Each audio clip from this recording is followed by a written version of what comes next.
আসসালামু আলাইকুম। সকলকে মহেশখালী আইল্যান্ড হাই স্কুলের পক্ষ থেকে স্বাগত জানাচ্ছি।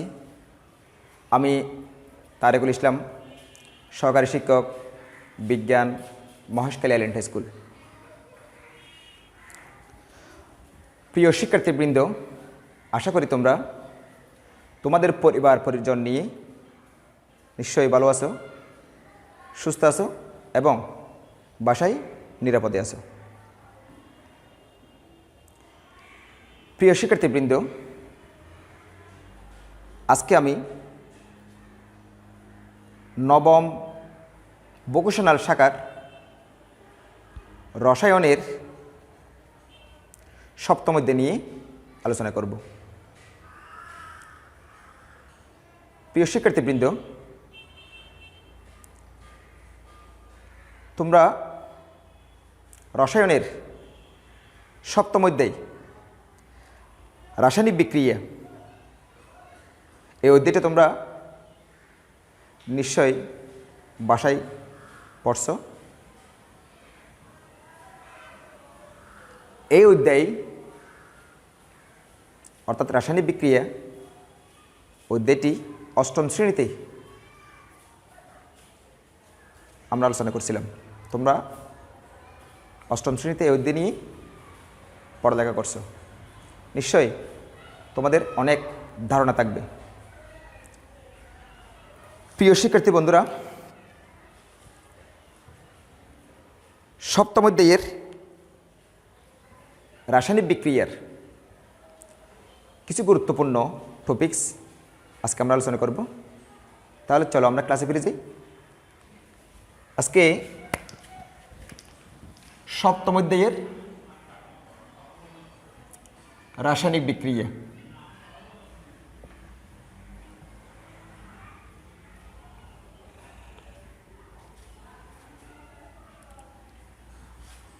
রাসায়নিক বিক্রিয়া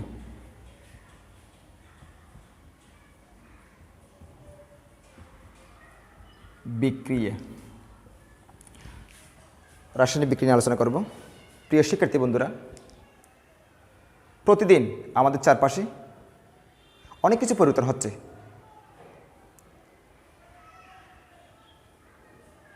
অনেক কিছু পরিবর্তন হচ্ছে আমরা দেখতে পাচ্ছি। এক্ষেত্রে যে পদার্থের যে পরিবর্তন, সেই পরিবর্তনটা দুই ধরনের। এক নম্বর ভৌত পরিবর্তন,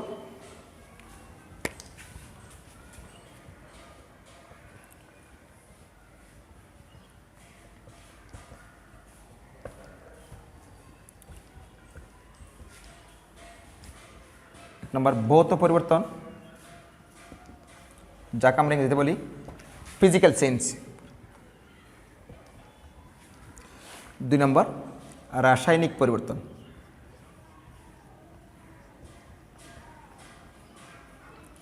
যাকে আমরা ইংরেজিতে বলি কেমিক্যাল চেঞ্জ।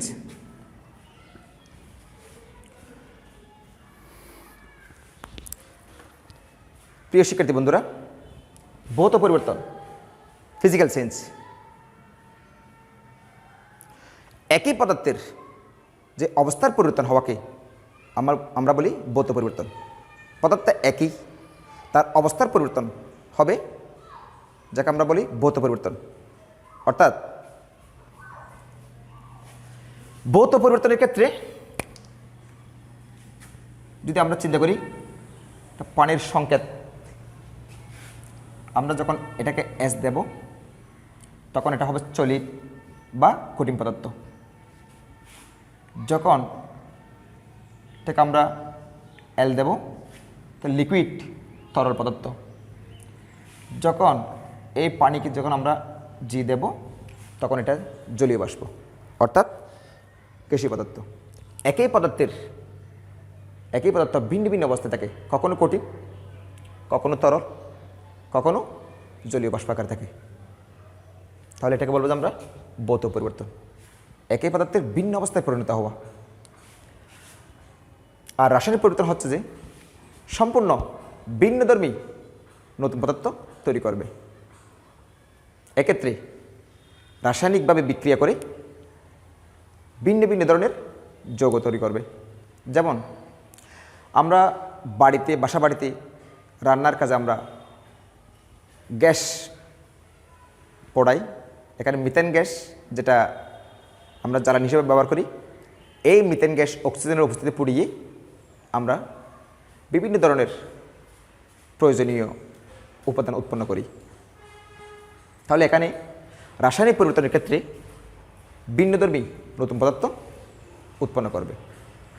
প্রিয় শিক্ষার্থী বন্ধুরা, তাহলে ভৌত পরিবর্তন ফিজিক্যাল সেন্স আর রাসায়নিক পরিবর্তন কেমিক্যাল সেন্স তোমরা বুঝছো। এবার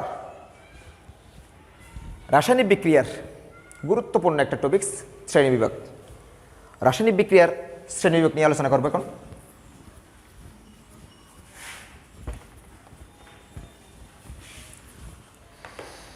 রাসায়নিক বিক্রিয়ার শ্রেণীবিভাগ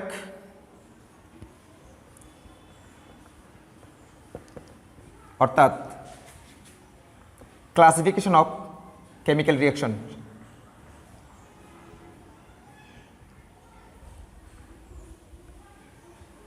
শ্রেণীবিভাগ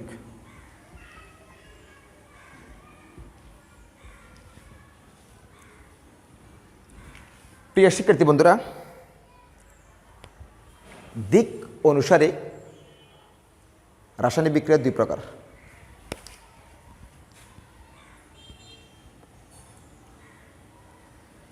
দিক অনুসারে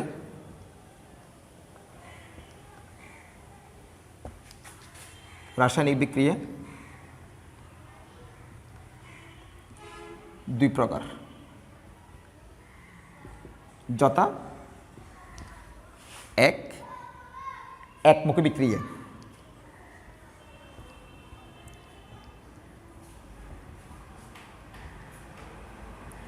এটাকে আমরা বলতে পারি সম্মুখমুখী বিক্রিয়া।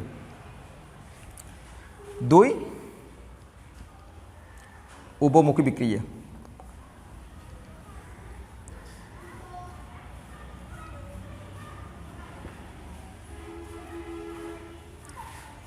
প্রিয় শিক্ষার্থী বন্ধুরা, একমুখী বিক্রিয়া কারা? যে সকল রাসায়নিক বিক্রিয়ায় বিক্রিয়ক অংশ বিক্রিয়া করে উৎপাদ উৎপন্ন করে তাকে একমুখী বিক্রিয়া বলা হয়। যে সকল রাসায়নিক বিক্রিয়ায়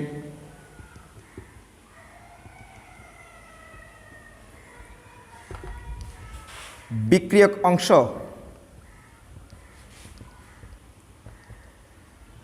বিক্রিয়া করে উৎপাদে পরিণত হয়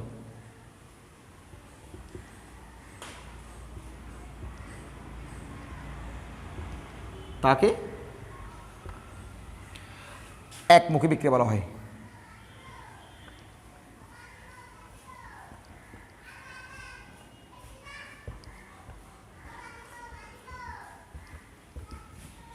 যেমন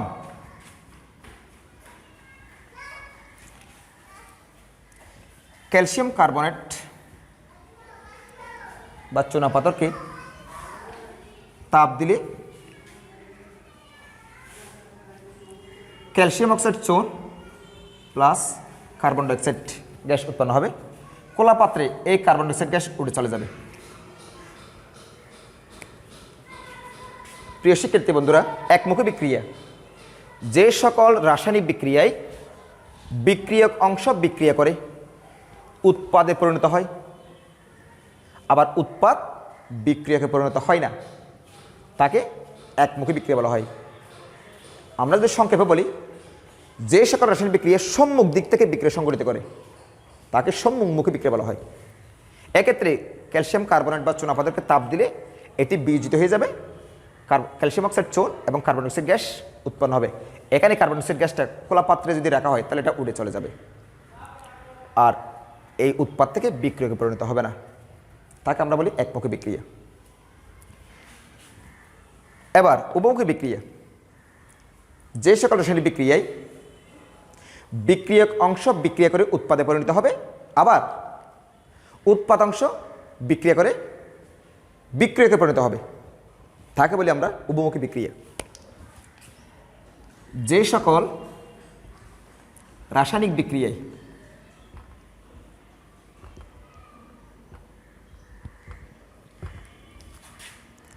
বিক্রিয়ক অংশ বিক্রিয়া করে উৎপাদে পরিণত হবে,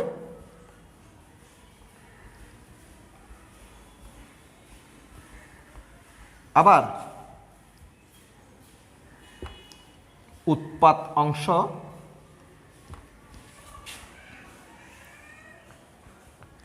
বিক্রিয়া করে বিক্রিয়কে পরিণত হবে, বিক্রিয়ক অংশ পরিণত হবে।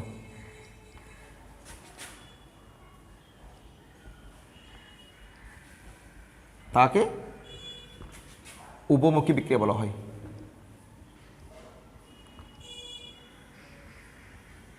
বিক্রিয়া বলে, যেমন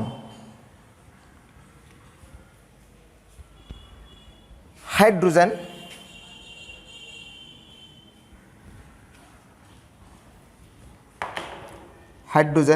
প্লাস আয়োডিন সমান হাইড্রোজেন আয়োডাইড। এক্ষেত্রে উভয় দিকে তীর চিহ্ন, কারণ উভমুখী বিক্রিয়ার ক্ষেত্রে তীর চিহ্ন উভয় দিকে হবে, আর একমুখী বিক্রিয়ার ক্ষেত্রে তীর চিহ্ন একদিকে হবে। তাহলে যে সকল রাসায়নিক বিক্রিয়ায় বিক্রিয়ক অংশ বিক্রিয়া করে উৎপাদে পরিণত হয় তাকে সম্মুখী বিক্রিয়া বলে, আবার উৎপাদ অংশ বিক্রিয়া করে বিক্রিয়ক অংশ পরিণত হয় তাকে পশ্চাৎমুখী বিক্রিয়া বলে। প্রিয় শিক্ষার্থী বন্ধুরা, উভমুখী বিক্রিয়ার ক্ষেত্রে তীর চিহ্ন হবে উভয় দিকে। নিশ্চয় তোমরা এটা বুঝতে পারছো। আবার রাসায়নিক বিক্রিয়া তাপের পরিবর্তন অনুসারে দুই প্রকার।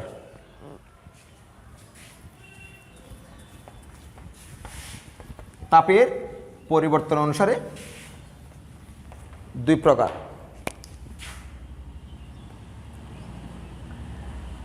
তাপের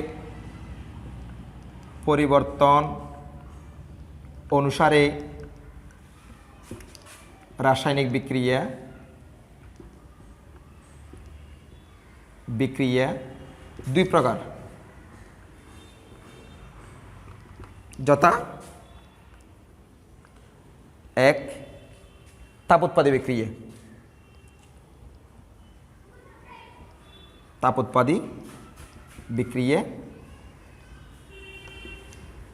দুই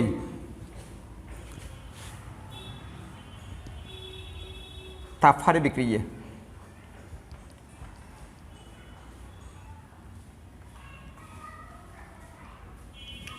প্রিয় শিক্ষার্থী বন্ধুরা, তাপোৎপাদী বিক্রিয়া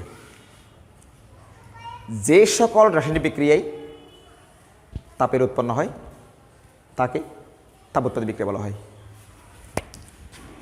যে সকল রাসায়নিক বিক্রিয়ায়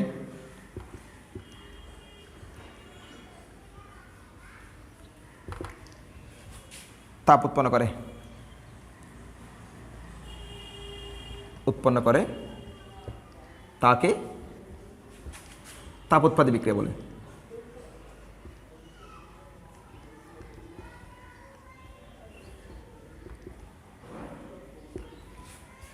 এক্ষেত্রে তাপের পরিবর্তনটা অবশ্যই ঋণাত্মক হবে, অর্থাৎ ডেলএসের মানটা ঋণাত্মক হবে।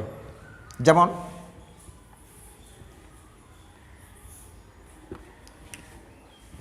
নাইট্রোজেন প্লাস হাইড্রোজেন যদি আমরা বিক্রিয়া ঘটাই সেক্ষেত্রে আমার অ্যামোনিয়া উৎপন্ন হবে। নাইট্রোজেন 2টা, এখানে আমি 2 দেব, হাইড্রোজেন 6টা, এখানে আমি 3 দেব। প্রিয় শিক্ষার্থী বন্ধুরা, এই বিক্রিয়ায় ডেলএস অর্থাৎ তাপের পরিবর্তন সমান -92 কিলোজুল পার মোল উৎপন্ন হবে, অর্থাৎ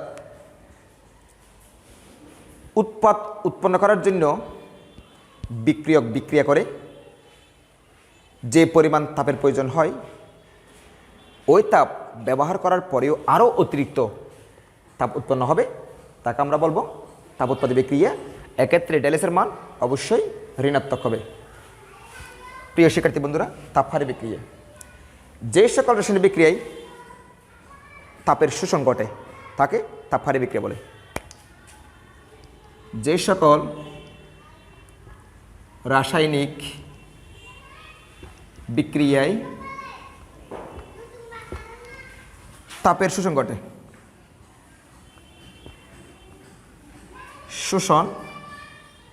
ঘটে, তাকে তাপহারী বিক্রিয়া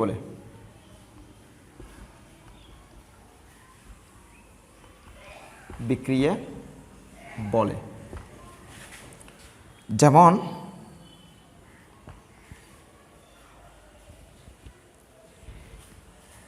নাইট্রোজেন প্লাস অক্সিজেন,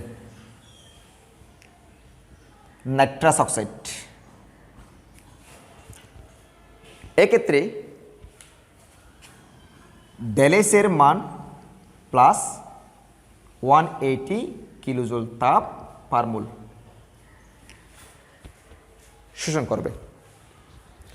প্রিয় শিক্ষার্থী বন্ধুরা, তাপহারী বিক্রিয়ার ক্ষেত্রে বিক্রিয়ক বিক্রিয়া করে যখন উৎপাদ উৎপন্ন হবে তখন আরও অতিরিক্ত তাপ পরিবেশ থেকে শোষণ করতে হয়।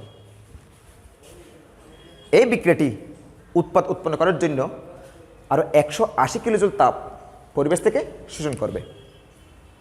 তাহলে তাপহারী বিক্রিয়া হলো যে সকল রাসায়নিক বিক্রিয়ায় তাপের শোষণ ঘটে তাকে তাপহারী বিক্রিয়া বলা হয়। প্রিয় শিক্ষার্থী বন্ধুরা, রাসায়নিক বিক্রিয়ার শ্রেণীবিভাগের মধ্যে আরও একটি গুরুত্বপূর্ণ ইলেকট্রন আদান প্রদানের উপর ভিত্তি করে দুই প্রকার রাসায়নিক বিক্রিয়া, দুই প্রকার। ইলেকট্রন আদান প্রদান এর উপর ভিত্তি করে রাসায়নিক বিক্রিয়া আবার দুই প্রকার। ইলেকট্রন আদান প্রদান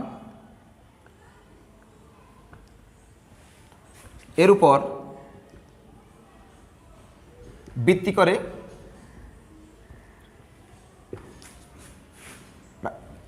রাসায়নিক বিক্রিয়া দুই প্রকার।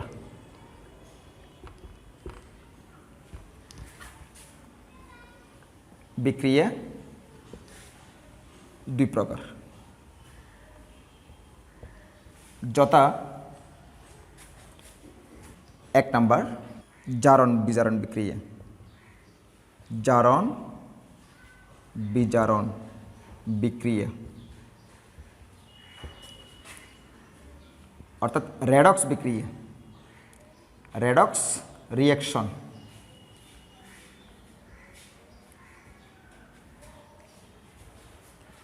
জারণ বিজারণ বিক্রিয়া হলো যে রাসায়নিক বিক্রিয়ায় ইলেকট্রনের আদান প্রদান ঘটে তাকে রেডক্স বিক্রিয়া বলে।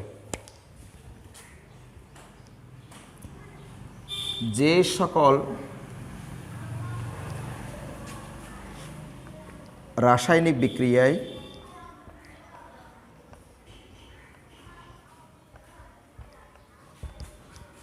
ইলেকট্রনের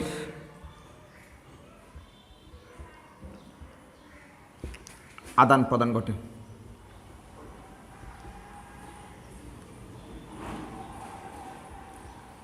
তাকে রেডক্স বিক্রিয়া বলে।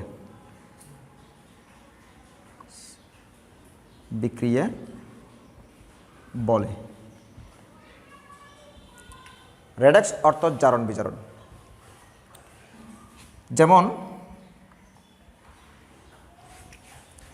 আমরা একটা বিক্রিয়া নিয়ে দেখব। সোডিয়াম প্লাস হাফ অণু ক্লোরিন সমান সোডিয়াম ক্লোরাইড। প্রিয় শিক্ষার্থী বন্ধুরা, তোমরা একটু লক্ষ্য করো, এই বিক্রিয়াটি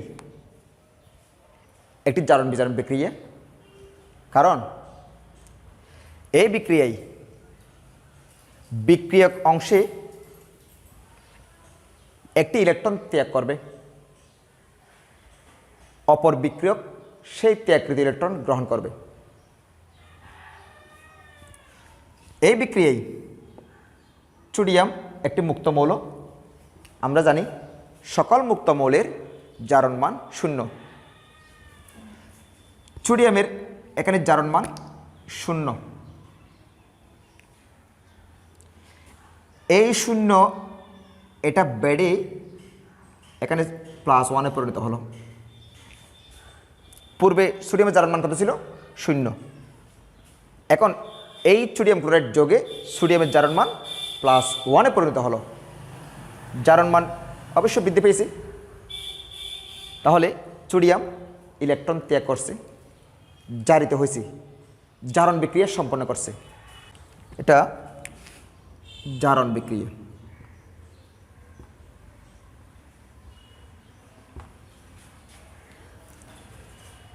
অর্থাৎ সোডিয়াম একটি ইলেকট্রন ত্যাগ করে সোডিয়াম প্লাসে পরিণত হলো, এটি একটি জারণ বিক্রিয়া।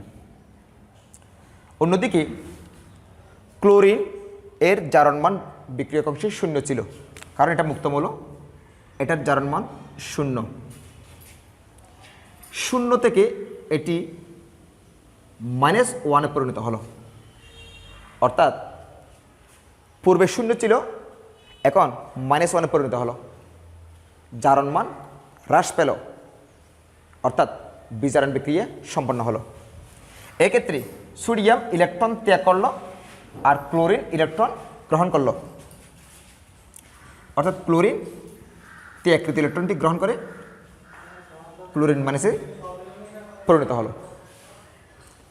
এখানে ক্লোরিন বিজারণ বিক্রিয়া সম্পন্ন করলো।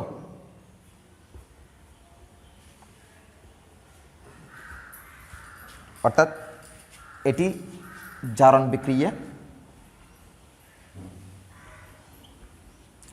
আর এটি বিজারণ বিক্রিয়া।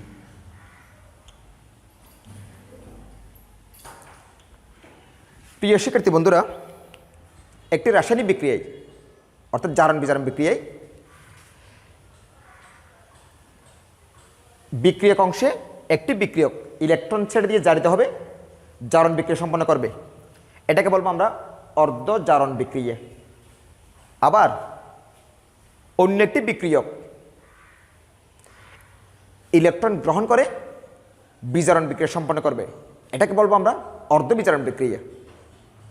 সুতরাং একটি জারণ বিজারণ বিক্রিয়ায় অর্ধ জারণ এবং অর্ধ বিজারণ বিক্রিয়া মিলে সম্পূর্ণ একটি জারণ বিজারণ বিক্রিয়া সম্পন্ন করে। অর্থাৎ আমরা বলতে পারি জারণ বিজারণ যুগপৎ ঘটে। প্রিয় শিক্ষার্থী বন্ধুরা, তাহলে তোমরা নিশ্চয়ই জারণ বিজারণ বিক্রিয়ার এই উদাহরণটা ভালোভাবে বুঝতে পারছো। এরকম আরও অনেক বিক্রিয়া আছে যারা ইলেকট্রন আদান প্রদানের মাধ্যমে জারণ বিজারণ বিক্রিয়া সম্পন্ন করে। এটার বিস্তারিত জারণ বিজারণ নিয়ে পরবর্তীতে তোমাদের অন্য একটা ক্লাসে আমরা আলোচনা করব। এরপর ইলেকট্রন আদান প্রদানের উপর ভিত্তি করে যে 2 প্রকার বলছিলাম, তার মধ্যে একটা জারণ বিজারণ বিক্রিয়া রেডক্স বিক্রিয়া, অন্যটি নন রেডক্স বিক্রিয়া অর্থাৎ জারণ বিজারণ বিক্রিয়া নয়। যেমন 2 নম্বর বিক্রিয়াটি নন রেডক্স বিক্রিয়া।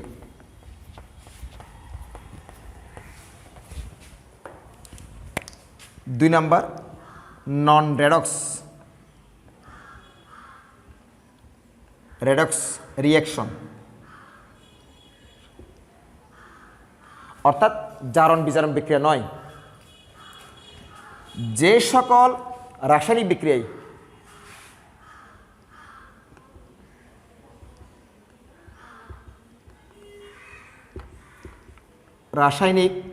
বিক্রিয়ায় ইলেকট্রনের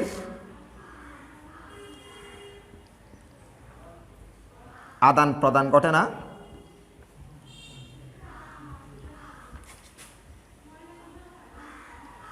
না, তাকে নন রেডক্স বিক্রিয়া বলে।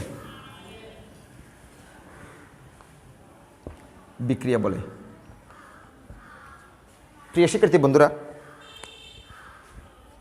এমন কিছু বিক্রিয়া আছে যাদের মধ্যে বিক্রিয়ক অংশে জারণ মান যত, উৎপাদংশেও জারণ মান একই থাকে, অর্থাৎ ইলেকট্রনের আদান প্রদান ঘটে না। এক্ষেত্রে নন রেডক্স বিক্রিয়া আবার দুই ধরনের। এটি আবার দুই প্রকার, যথা এক প্রশমন বিক্রিয়া,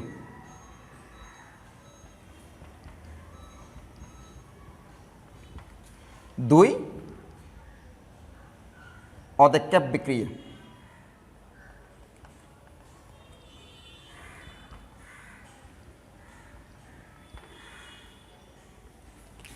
প্রিয় শিক্ষার্থী বন্ধুরা, সকল প্রশমন বিক্রিয়া কিন্তু নন রেডক্স বিক্রিয়া, আবার সকল অদেক্ষেপ বিক্রিয়াও কিন্তু নন রেডক্স বিক্রিয়া। এক্ষেত্রে এই বিক্রিয়ার মধ্যে ইলেকট্রনের সাধারণত আদান প্রদান ঘটে না। প্রিয় শিক্ষার্থী বন্ধুরা, আমরা রাসায়নিক বিক্রিয়া শ্রেণী বিভাগের যে বিভিন্ন প্রকারভেদ নিয়ে আমরা আলোচনা করলাম। ইলেকট্রনের আদান প্রদানের উপর ভিত্তি করে যে দুই প্রকার রেডক্স বিক্রিয়া, জারণ বিজারণ বিক্রিয়া, এবং নন রেডক্স বিক্রিয়া, জারণ বিজারণ বিক্রিয়া নয়, এগুলো নিয়ে আমরা সামান্য কিছু আলোচনা করছি।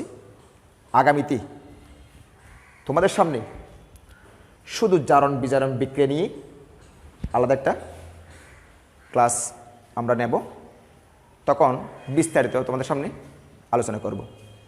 প্রিয় শিক্ষার্থী বন্ধুরা, আজকের পাঠের উপর ভিত্তি করে তোমরা একটা বাড়ি কাজ করে রাখবে। আজকের বাড়ির কাজ হচ্ছে যে জারণ বিজারণ বিক্রিয়া যৌগপদ ঘটে ব্যাখ্যা করো।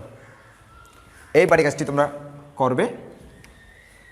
তাহলে আজকে এইটুকু, আগামী ক্লাস দেখার আমন্ত্রণ জানিয়ে বিদায় নিচ্ছি। সবাইকে ধন্যবাদ।